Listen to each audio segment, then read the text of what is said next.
You there, man? Absolutely. Alright, we are in the game. Only 26 minutes late. Not That's too it. bad. Yeah. Oh man, impressive. I'm liking it. I'm liking it. Yep, so we're gonna have a best of two today. This is still day one of the Pro Dota Cup number 4. T-Show against Not Today. And we are right into the draft. So looks like OD is actually gonna get banned in the first phase. In the first series, this hero wasn't heavily prioritized. And then TC picked it up and showed it off. So maybe they're like, all right, it's still a good hero. So, are there any heroes going into this that you know that Not Today is going to want to get rid of, or a T show is going to put a little bit more priority on looking to pick up here? I know Not Today is gonna probably be banning Gyro in the next phase, and they're gonna pick a lot of Well, heroes T that show can actually push banned you. Gyro in the first phase, Oh, yeah, that's weird. I didn't even notice that. and yeah, like What? interesting Is bans. Are they gonna steal Not Today's playstyle? Because we saw that in the last Pro Dota Cup where somebody tried to run the Zeus strat, and it didn't work against them. They were just like, all right, so Not Today Well, drafts it this way, it was and we're gonna do infamous. it. Infamous lost against Not Today when they tried to run Not Today's lineup. They took a 10-minute Rax in the game and then lost. It was ridiculous. That's absolutely So, hilarious.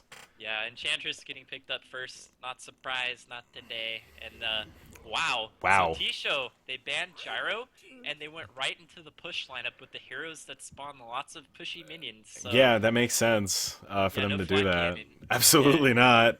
You think T Show's gonna go even further in and pick up like more things to go with the push, like a oh yeah, Beastmaster? Oh Lycan. yeah. Lycan's back. I think Lycan might be the pick, the Howl, to give the bonus damage to all of those Oh things. god, that would be so scary. This draft is going so fast. They've picked up their heroes. I mean, they know what kind of like it's. They're just gonna mash their faces into each other. We're gonna have a beautiful game of Dota here. Do you think this is both teams getting exactly what they want, or knowing how to, engage based on how the enemy team is picking and banning here? Because, like you said, this is a fast draft. Yeah, I think it's exactly that. You definitely know T-Show's opener was going to be Nature's Enigma when they went for the Gyro ban and the BH ban to avoid any sort of jungle pressure and any sort of wave clear that they don't want to deal with. And on the side of Not Today, Enchantress Death Prophet are very strong mid-game heroes, and it looks like they could go into some sort of like just power push lineup without needing their typical like creep spawning Lich shenanigans. ban. Yeah, you don't want Lich ult to instantly cast Black Hole and bounce around everybody and Yeah, that would be terrible. deny creeps and XP to the safe lane farmer. Lich is a very annoying hero to deal with for their lineup already. They get rid of Witch Doctor and Ursa. You never want to give Ursa up to a dire lineup. It's not usually first ban worthy, but definitely a great second phase ban. And they don't want Witch Doctor, Cask, and Maledict and alt to go off during those black holes. So, it is also very. He has a lot of damage output for a support hero, and burst damage coming out from a support is pretty good against Death Prophet.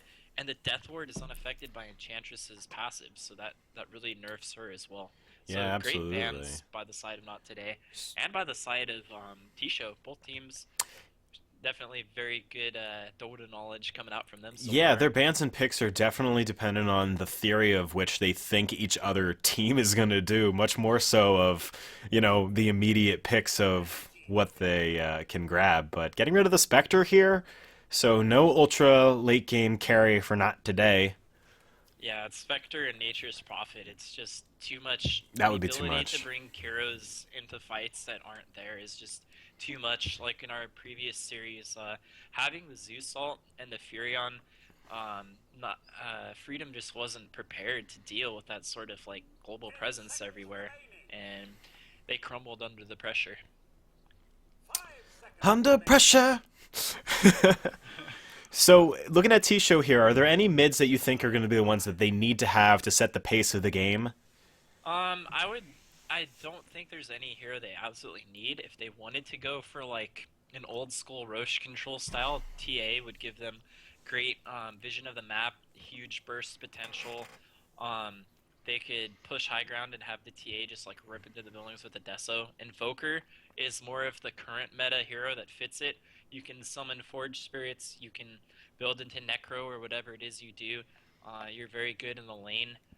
I'm not sure what else. Like they could decide Enigma Natures is enough push, and now they want to adjust their draft, which is why they're taking so long right now. They've only got 35 seconds left. Yeah, both teams have a bit of flexibility for where they're going to place things. Although we know Enigma's going to be in the jungle, Prophet could be in the off lane, or I guess that would be much more of our anticipation.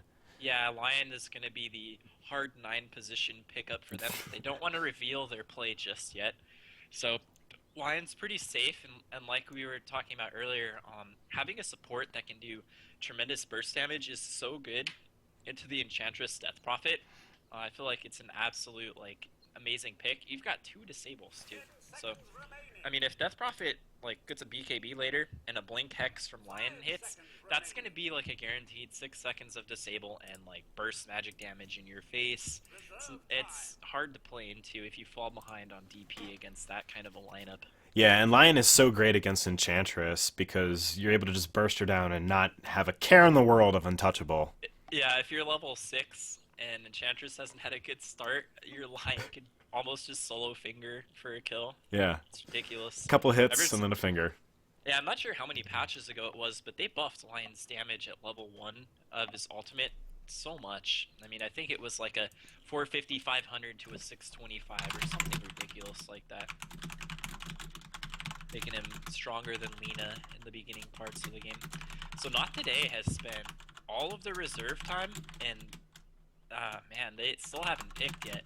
Both teams knew exactly what they wanted to do, and then totally just like it would just seem like 5 minutes almost go by just on these next 2 picks. So Not Today said, all right, we'll see your support pick, non-strategy revealing, whatever, and we'll just pick Venge. Venge is just generically good. Strong hero. Swap to cancel the black hole or whatever. Save your Death Prophet from danger. Bonus damage to your cores. It suits their lineup quite well.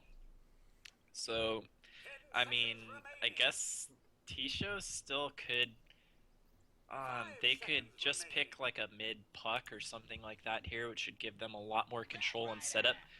But it looks like they're gonna go with a Batrider. Batrider. So that's got to be Batrider in mid. I don't That know where has else to he'd be be. mid Batrider. I don't know. I don't know if I've Offlane ever seen Prophet. Batrider versus DP as a mid matchup, but I can't imagine that Batrider would do very well. I feel like DP would just I think with put the in some. Spirit Siphon, that DP will be able to zone out the Batrider, or at least make it so that it's very difficult for him to get last hits. Ooh, Juggernaut. Yeah, so Not Today. The classic 25, 30-minute game-ending carry. The Juggernaut heal. T-Show doesn't have room in their lineup for an AA or anything to stop like the Enchantress Juggernaut double heal. And I mean, this is going to be a safely positioned healing ward behind a Death Prophet who's threatening your tower. They don't really have a reliable way to get to that healing ward or to engage. So, like, let's say Enigma goes in black holes, they need to immediately kill that healing ward, or it's gonna negate like so much of that. Um, Nick's getting banned in anti-mage. I haven't seen a lot of anti-mage. Not today. Just they don't really have the heroes that can deal with an AM in the late game and the split push. And with Nature's Enigma, I mean, Batrider gives them a great high ground defense. T-Show could definitely have gotten to that part of that phase of the game. Now, T-Show are just looking to get their carry at this point, and with all this push that they have, Lycan is still in the pool. Yeah, Lycan would be great here. Lycan naturally builds into Necrobook and has Wolves, which all absorb Juggernaut hits. He has max move speed, so he can easily maneuver away from the Death Prophet. The only reliable disable is a Vengeful Spirit stun, but they go for Slark. So Slark's going to be that hero that's likely going to do the Midas Blink style that we've seen become popular again. And he's going to immediately pop that healing ward and tear into them with the power of Black Hole behind him. And this is, man, they have so much. I like T-Show's lineup a lot here. I feel like they did a great job of addressing Not Today's known play style and first 2 picks and set themselves up for success here. Yeah, I They're really gonna like the have to Slark on the execute. Juggernaut. That's going to Yeah, be great. they're gonna have to execute here. They're gonna have to get Death Prophet with a lasso. They're gonna have to have somebody handling the Vengeful Spirit so that it doesn't get canceled. and they're going to blow that hero up and then have the black hole available. So Darkseer getting picked up by Not Today. Their team fight just became so much better. It's almost scary.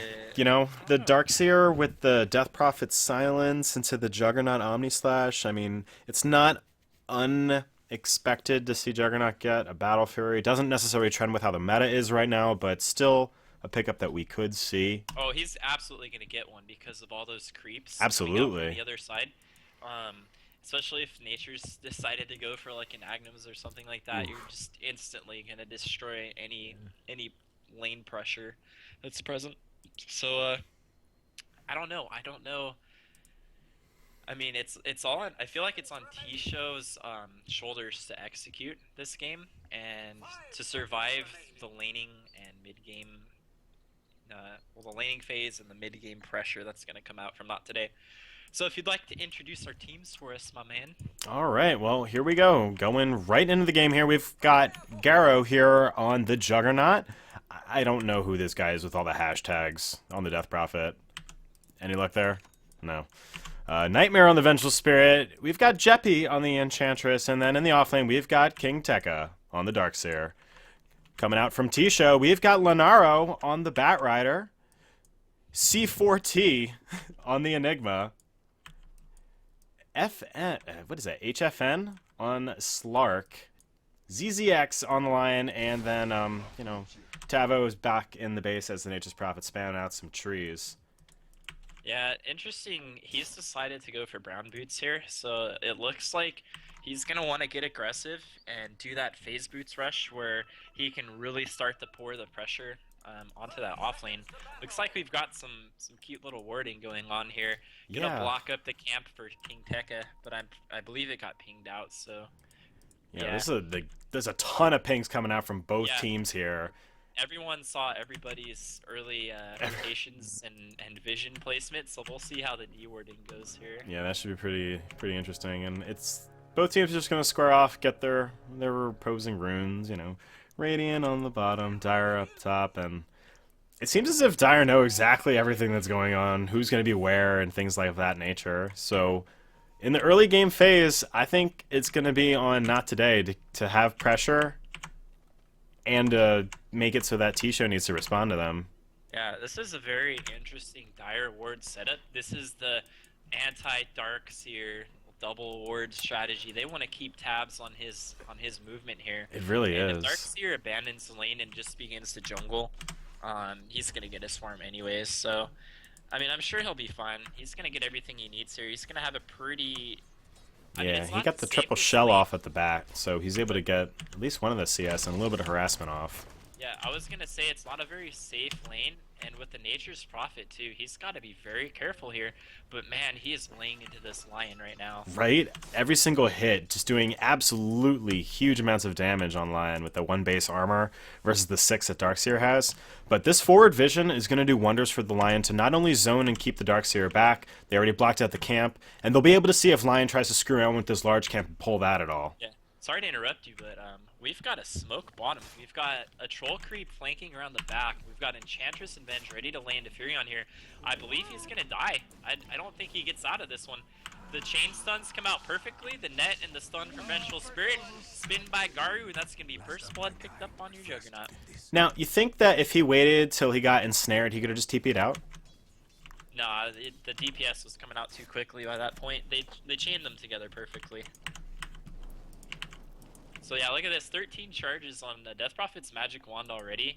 Batrider is keeping up in CS for now, but the thing that I feel makes Batrider such a great mid laner is the ability to just spam tar and fly over somebody and get a kill, knock them back with that flame break. But I mean, Death Prophet's just gonna link you up and nuke you down. I feel like she's gonna be just fine. It's not gonna be a dominant Batrider mid lane like the classic counters versus TA and whatnot. So right now we've got Nature's Prophet just looking to stay alive and try and make up some sort of his losses that he's already suffered in the offlane here. I think realistically he's needing to look to do some sort of early rotation off of mid Yeah, it and looks have an like impact somewhere else. Jericho eats the ward, so They're gonna have access to that side camp for Dark Seer here now. Uh-oh, Oh, Nature's Prophet. He's looking for an aggressive TP in to try and get it, and Jerry... Enchantress was there, and they baited him. He did, absolutely. He's going to husky him down. He's going to chase him down and poke him a little bit. I don't think they're going to get anything out of this, but Death Prophet's rotating in to try and do a little bit more harassment, and he's just going to TP out with that scroll. Yeah. It's a lot of wasted time for the Nature's Prophet. It is. And, you know, Enchantress being there exactly as needed, really on point rotations coming out of Not Today. Gonna go down middle. It looks like no, he's got 9 HP. He toggled the bottle charges perfectly and barely gets out. So, oh man. I mean, there it is. Death Prophet, just not one of those heroes that's vulnerable to like a mid Batrider. And she goes ahead and uses her full magic wand and is right back up to full with, you know, versus the Batrider who had the salve to get back there. Oh jeez, and she's just throwing Crypt Swarm after Crypt Swarm and just keeping him back. Yeah. What is Batrider supposed to do in this situation? He's got his boots coming. He can fall back on the jungle, but Enigma's already there, so that's for him. Enigma's farming away. He's got a smoke on the pickup, so we'll see him rotate off, and maybe it'll be the Enigma rotation coming into mid that Batrider needs in order to get back to... Yeah, I feel like Nature's should use one of his trends to stack the little side camp there, so that him and Batrider can go clean it up once it becomes a triple stack, but he's needing to use those trees in lane right now just to ensure his safety. So if you're looking in the off lane right now... Enigma tries to take the 4-minute rune. Death Prophet actually gets it and is going to get the kill Oh, jeez. Now she misses the Lion, so Lion's got enough HP to contest here. But Enchantress is chasing on the back lines. The clap does like half of Lion's HP. Death Prophet, it looks like she's going to get away. Lion. Lion's going to run for the deny? No, he's not. Getting away. Yeah, he salves up. He's going to be Yeah, he's just going to salve. He could TP out if he wants to, but now he can't. Oh no, I think they're going to look to try and kill him. Careful, Fairy Fire's up. The Spirit Siphon coming out from Death Prophet now, and he's going to be able to hunt down T-Show, and there he goes just with an easy Crypt Swarm.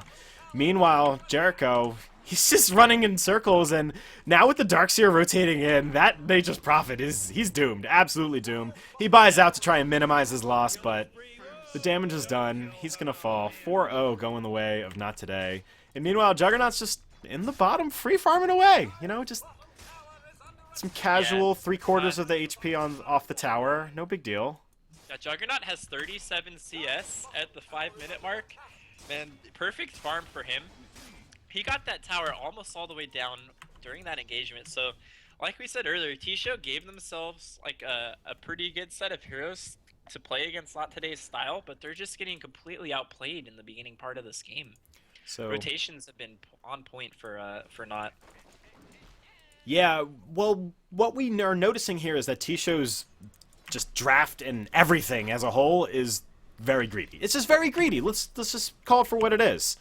You know, they've got a Nature's Prophet and an Enigma. The Enigma hasn't left the jungle yet, whereas Enchantress has been all over the map. And these rotations of Lion, you know, T-Show, he's trying to make things happen, but without Enigma there with them, it's hard. Yeah, I think the difference is Tavo went for like an aggressive snipe on the courier, and he went for some aggressive play versus the Furion we saw played by MSS earlier, where he just stayed in the lane and made his presence known and got his farm up. That's very punishing play. I feel like it's high risk, low reward play by this Nature's Prophet here.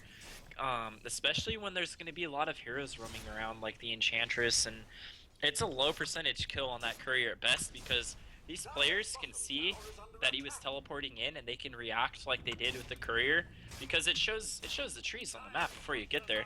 So I feel like he took a huge risk and he's being punished severely for it now, and that's the difference between the Furion in this game and like the Furion safe farming play we've seen. So Not Today are applying a ton of pressure on bottom. They've already got their tier 2 dower 700 HP down. Oh, we've got a black hole! Oh, it's going off on 2, doing tremendous amounts of damage, and Nightmare's going to throw out the stun on C14. He's going to be able to eat the Fairy Fire, run up to the back. Slark's going to be able to poke him down. Man. He's going to fall. The Soul this Siphon Death is still Prophet, going though. out on T-Show, and T-Show's going to die too. Yeah, 2 for 2. I But don't know. I think that's much more in T-Show's favor. Cooldown, and That's an even trade on the side of Tisho. They did need it, but Tisho needed that kill. They needed to have that happen, and with all that gold swinging in the way of Slark, that's going to help Slark recuperate a little bit of where he was previously, because he's been taking a ton of pressure from this Darkseer in the lane. The Ion Shells are certainly not, you know, good for him in terms of last hitting. It's hard for him to really stay in the lane. He's getting pressured out by it. So yeah, he's only a little bit behind the Juggernaut, as far as like net worth, considering the type of lanes they've had, and that Juggernaut got first blood. absolutely. Well, that's where he was able to get up some of his losses, and right there with that kill. Yeah, Juggernaut's also got a tower, 1 tower lead too. So Yeah. I mean, if it wasn't for the tower at first blood, I think Slark would actually be out farming him here.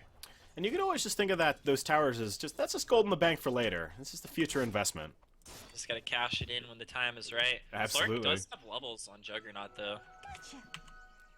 So, and that's important for a Slark. When you get to level 14, that's when you really start to like be a devastating force in the game. Oh jeez, Juggernaut's just using a Blade Fury and killing all of Enigma's Eidolons. That's really unfortunate. Whoa! Did you see how low Slark was just now? The Crypt Swarm and the Soul Siphon coming out from Death Prophet, doing so much pressure to him in the lane. He plays. We've got a smoke by a double damage Batrider here. Doesn't quite have a blink yet, but with the help of his Lion, it looks like they can bring down this Death Prophet finally. All right, as long as King Tekka doesn't have something to say about it. They're going to go on Darkseer. They force him to waste his Surge on himself, and now they're going to rip into the target they wanted to get all along. But Juggernaut comes in and spins on the backside. Lots of heroes getting low. Doesn't actually kill anybody. And he has no mana for Omni Slash too. Tisho getting vaxxed, and he's gonna fall. And Thabo throws a Sprout and runs away. they're just gonna chase down the Nature's Prophet too. They're gonna. I don't think they can catch him. Yes, No? boots. He's a little too fast, but I mean, they got the Death Prophet. They baited out the the level 1 Surge, so Darkseer unable to assist him there. It was very well played by them to pretend like they were going on Darkseer and then switch targets immediately. Yeah, Enigma's now split pushing bottom, so they're gonna look to try and take any sort of objective out of this, and Radiant are just gonna backdoor the top tower. Well, not that it's really backdooring, since you can kill level 1 tower at any level. Got drums for the Juggernaut in the stash, man. He's gonna go straight for these T2 towers. Their team's gonna group up and get work done here. Looks like Enchantress went for an Urn, so she's gonna be playing like a more support role here and allow Vengeful Spirit to be the one. Alright, meanwhile, Nature's Prophet is now TPing in the bottom, and they're looking to dive on this Darkseer. Here comes a Malefice from Enigma. They're gonna look to try and pursue. A couple more hits. He uses the Magic Wand, but it is not enough. Yeah, Big man, rotations coming out there, and they're gonna be able to take this tower.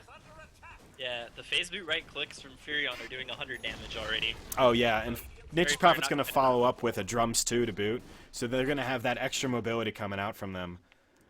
I've been a real big fan of going phase drums on Nature's Prophet lately. I'm not gonna lie, it works so well on the hero. Yeah, Midas doesn't really have a place in this meta unless you get, like, you know you're going to be in a game that's going to last longer, or you're in an advantageous situation where you know you can't quite, like, take the game, but you know you're going to have map control and you want to prepare for, like, that later push. But, I mean, the way that the meta is right now, look how fast these games play out. We're looking at a 10-minute, 40-second game where tier 2 towers are taking damage in like the same lane of the map on both sides. Like, well, Not Today is rotating down on Tisho, so they're going to need to get out of here. But they've taken out well over half the HP. Catches Enigma right before his TP. And Ripperoni. What's he going going to try and do? For cover, but I mean, you're just dead, buddy. He's going to do as much damage as he can to King Tekka here. Ho! Wow, down to 90 HP on King Tekka. He did almost fall. He really wanted that XP, man. So yeah, you've got a Midas picked up on Slark 11 minutes into the game. After Treads Aquila. I don't know about everything. that. After all these other items, huh? Yeah, he's most likely gonna Is go that for straight recovery at this point? Their lineup has good. He's just hoping that they can kind of hold it off, right? Yeah, their lineup has a good chance of drawing the game out a little bit longer, but if Not Today groups up and pushes, they're going to be knocking on the door of those racks real quick, and they're not going to. Oh, whoops. Okay. I hope that pause wasn't for that.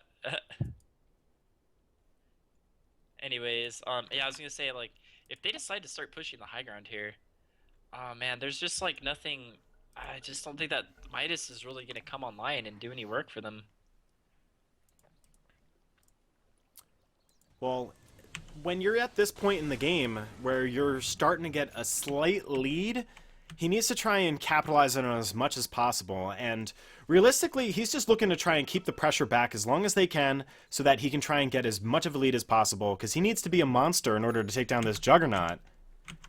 And Midas is kind of what he's thinking will be the thing to recover as a team, because Enigma and the Nature's Prophet should be able to keep the lanes pushed out long enough that the Slark is going to be able to have a big impact. But the push from Not Today is so strong when they group up. If they secure an early Roshan, which they're looking to maybe posture on now...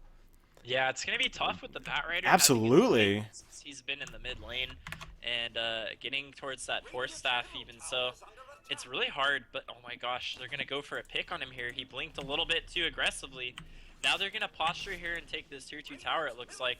Meanwhile, the trade for the tier 1 tower mid, I mean, that's good. That's what they should do. They're gonna go. Oh, Lanero had an Invis rune. How clutch. Yeah. Nightmare's really low. Looks like he wants to turn around and grab I think he does here. too. He looks waiting itchy. For his Firefly cooldown, but I mean, they're healing up so much from that ward. Is it gonna be worth it? His team's not even there. What's he realistically looking at? He canceled DP's teleport. He ha ha ha, he canceled one. That's pretty big. But Nightmare's going to be able to throw out the stun, and the Soul Fifen too. He's going to fall. And now we've got a big engagement going on in middle. It looks like Enigma's trying to get a black hole off, but they get the tower in the end. Oh god, the vacuum. He's popped the jump charge. He's trying to get out, and Jerry. Oh, that was such a beautiful sprout there. Double TP, and they're safe. Everybody's going to get out, so... Yeah. Objectives I mean, taken. Batrider gave his life